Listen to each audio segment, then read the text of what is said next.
ರಾಜ್ಯ ರಾಜಕಾರಣದಲ್ಲಿ ನಡೀತಾ ಇದ್ದಂತಹ ಸೈಟ್ ಫೈಟ್ ಈಗ ಮತ್ತೊಂದು ಹಂತಕ್ಕೆ ತಲುಪಿದೆ. ರಾಜ್ಯಪಾಲರು ಸಿಎಂ ಸಿದ್ದರಾಮಯ್ಯ ವಿರುದ್ಧ ತನಿಖೆಗೆ ಆದೇಶವನ್ನು ಕೊಡ್ತಾ ಇದ್ದ ಹಾಗೆ ರಾಜ್ಯ ರಾಜಕಾರಣದಲ್ಲಿ ಸಂಚಲನ ಸೃಷ್ಟಿಯಾಗಿದೆ.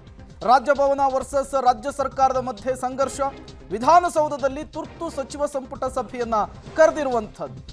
ಕೆಲವೇ ಕ್ಷಣಗಳಲ್ಲಿ ಸಿಎಂ ನೇತೃತ್ವದಲ್ಲಿ ಸಂಪುಟ ಸಭೆ ಆರಂಭವಾಗುತ್ತೆ.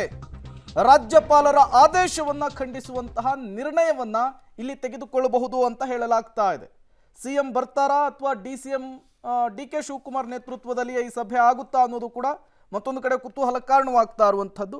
ಈ ಹಿಂದೆಯೂ ಕೂಡ ಈ ರೀತಿಯ ಒಂದು ಸಭೆಯನ್ನ ತೆಗೆದುಕೊಂಡಿದ್ದು ಸಿಎಂ ಸಿದ್ದರಾಮಯ್ಯನವರಿಗೆ ನೋಟಿಸ್ ಕೊಟ್ಟಿದ್ದನ್ನ ಮಂತ್ರಿ ಪರಿಷತ್ ಖಂಡಿಸಿತ್ತು. ಇಡೀ ಜನ, ಪಕ್ಷ, ಸಚಿವರು ಮತ್ತು ಎಲ್ಲ ನಮ್ಮ ನಾಯಕರುಗಳು ಮುಖ್ಯಮಂತ್ರಿಗಳೊಟ್ಟಿಗೆ ಇದ್ದೀವಿ.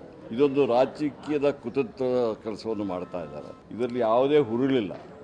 ಈಗಾಗಲೇ ನಾವೆಲ್ಲ ಜನರಿಗೆ ಮತ್ತು ಪತ್ರಿಕಾ ಇವರಿಗೂ ಸಮೇತ ಎಲ್ಲ ಹೇಳಿದ್ದೀವಿ.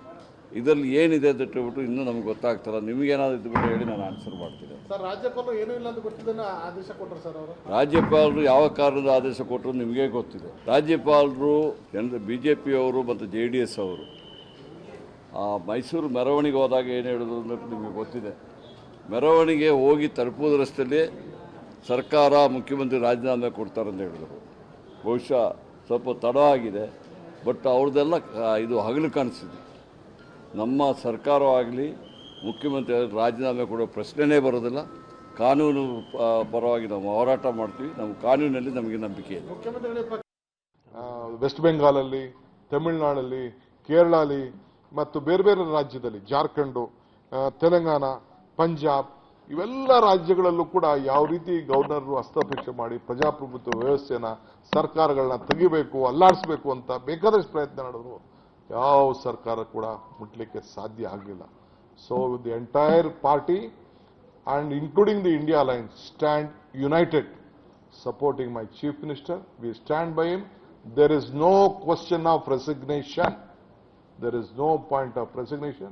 He will be my chief minister. We will work together. We will serve the people of this Karnataka as desired by the people of this state. ಮುಖ್ಯಮಂತ್ರಿಯ ಕಾನೂನು ಸಲಹೆಗಾರ ಪೊನ್ನಣ್ಣ ಅವರಿಗೆ ನಮ್ಮ ಜೊತೆ ಇದ್ದಾರೆ. ಅವ್ರ ಜೊತೆ ಮಾತಾಡೋಣ ಬನ್ನಿ. ಈಗ ರಾಜ್ಯಪಾಲರು ಪ್ರಾಸಿಕ್ಯೂಷನ್ಗೆ ಅನುಮತಿ ಕೊಟ್ಟಿರ್ತಕ್ಕಂಥದ್ದು ಅಂದ್ರೆ ಅವರು ಕಾನೂನು ಪಂಡಿತರ ಜೊತೆ ಚರ್ಚೆ ನಡೆಸ್ತಾನೆ ಕೊಟ್ಬಿಟ್ರ? ನೋಡಿ, ಇಲ್ಲಿ ಕಾನೂನಿನ ಪ್ರಶ್ನೆ ಇಲ್ಲ, ಇದು ರಾಜಕೀಯ. ಇದೇನು ಹೊಸದೇನಲ್ಲ. ರಾಜಭವನವನ್ನು, ರಾಜ್ಯಪಾಲರನ್ನು ಭಾರತೀಯ ಜನತಾ ಪಕ್ಷದ ಕೇಂದ್ರ ಸರ್ಕಾರ ತಮ್ಮ ರಾಜಕೀಯ ದುರುದ್ದೇಶಗಳಿಗೆ ಬಳಸ್ತಾ ಇರೋದು ಹೊಸದೇನಲ್ಲ. ಕರ್ನಾಟಕ ಹೊರತಾಗಿತ್ತು ಇವಾಗವರೆಗೂ. ಈಗ ಅದು ಕೂಡ ಒಂದು ಅದಕ್ಕೆ ಭಾಗವಾಗಿದೆ. ವೆಸ್ಟ್ ಬೆಂಗಾಲ್ ನೀವು ತಗೊಳ್ಳಿ, ಛತ್ತೀಸ್ಗಢ ತಗೊಳ್ಳಿ, ಎಲ್ಲ ಕಡೆ ಇದೇ ರೀತಿಯಾದಂಥ ಕ್ರಮವನ್ನು ಜರುಗಿಸಿದ್ದಾರೆ.